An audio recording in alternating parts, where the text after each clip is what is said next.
L'AES alerte sur un risque de pénurie d'uranium susceptible de freiner la relance de l'énergie nucléaire, alerte un rapport de l'Association nucléaire mondiale publié hier.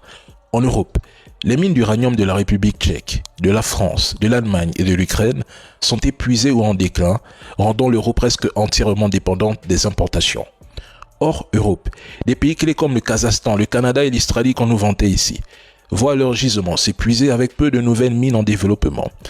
La demande mondiale grimpe rapidement. 86 000 tonnes d'uranium seront nécessaires d'ici 2030 et 150 000 tonnes d'ici 2040. Cette hausse s'explique par plusieurs facteurs, notamment la décarbonisation, la sécurité énergétique post-Ukraine et l'explosion de la consommation électrique des data centers liés à l'IA.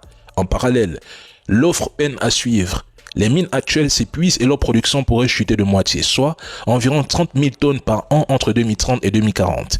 Il faut en moyenne 10 à 20 ans pour en ouvrir une et l'Occident n'a pas ce temps.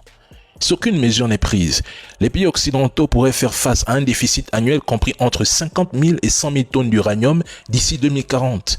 Et la perte de fournisseurs comme la Russie et le Niger aggrave quelque part la crise.